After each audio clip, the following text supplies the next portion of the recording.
is Manju, and I have here with me Judy Fife, and she's the director of St. Vincent de Paul's. And I'm going to ask Judy some questions about volunteering. So hi Judy. Hello. So if you wanted to volunteer here, what would be the steps you have to do? Sure. Well, there's a few ways people volunteer. They can sometimes come with a group and do sort of like a one-day of caring. We have a lot of businesses in town that'll do that as a staff building thing. So if there was a group of students that wanted to come, we can certainly make those arrangements. If somebody wanted to come as an individual and do it on an ongoing basis, we have an application to fill out. Of course, criminal records check, the basic stuff. But certainly the process is to just call here, ask for Michelle. She's our volunteer coordinator, and we can get the ball rolling. It's not an exhaustive process to become one of our volunteers. It really is about coming down, having a tour, a little bit of time to get to know them, what they might like to do. We have a meal program, a pantry, and a clothing warehouse where we utilize volunteers to get food for clients, also to keep the warehouse stocked. And then at mealtime, we need servers, we need people to help in the kitchen to prep the food, to do cleanup afterwards. There's so much work here to be done, we can find anybody a spot. Oh my goodness. And is there any minimum commitment you need to volunteer? Absolutely not.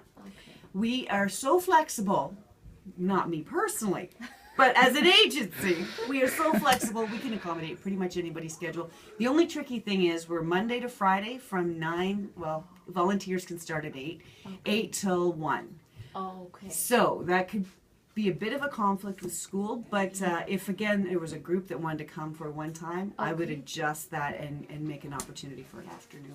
Okay, yeah. So in terms, you mentioned there's 3 different things, right? So one is volunteering at the pantry. Yep. And then the clothing, and then the kitchen, right? So prepping the food. Okay. That's right.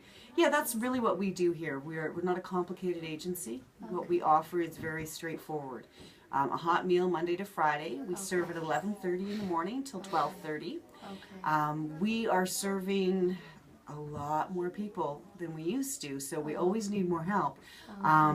Anywhere from 60 to 140 people will be fed in a given day. So it's a lot, and if you can see our facility, you'll know that that's incredible that even can happen here. But it does every day. And our emergency food pantry, it's available for people. There's no income requirement. So you can be working full-time and have a month where you can't make ends meet. We're here for you. And so it's available to anybody in the community. They just need to come, sign up, and they can access it every other month. And it's a couple of days worth of emergency groceries. What's involved in that volunteering can be stocking the shelves, organizing the food, checking dates. We make sure everything we give out is still best before date. And then even getting the orders ready as people come in to get food. And our clothing warehouse is more than just clothing. It's shoes, it's boots, it's dishes, it's kitchen supplies. Anything anybody donates that's not too big to put out on the floor. So there's a lot of work that goes into that. We sort through everything. The idea is that we wouldn't put something out that we ourselves or our kids wouldn't wear. Exactly. So our mission statement entails providing practical assistance, keeping in mind the humanity and dignity of all. So our goal is to have people come, feel welcomed, feel loved, get their needs met, and have them leave feeling a little better than they did when they came in.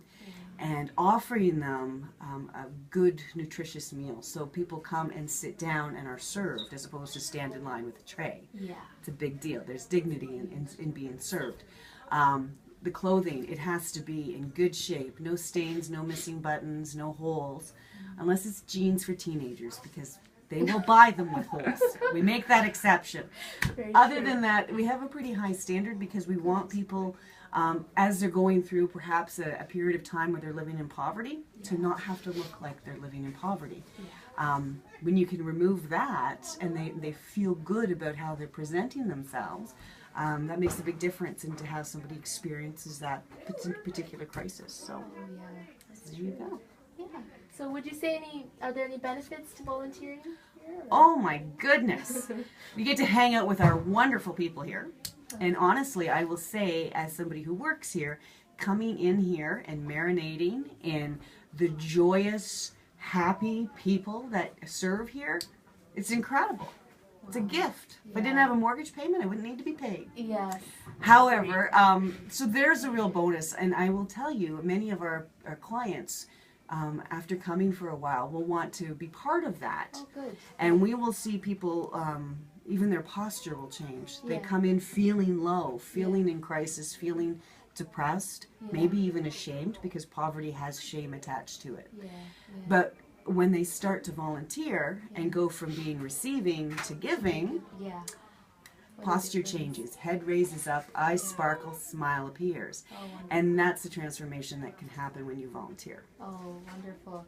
Okay, so thank you so much, You're Judy, so for welcome. your time. A pleasure. And, and so hopefully you can consider volunteering at St. Vincent de Paul. As you know, they need volunteers, so it's a wonderful way to give back. Thank you.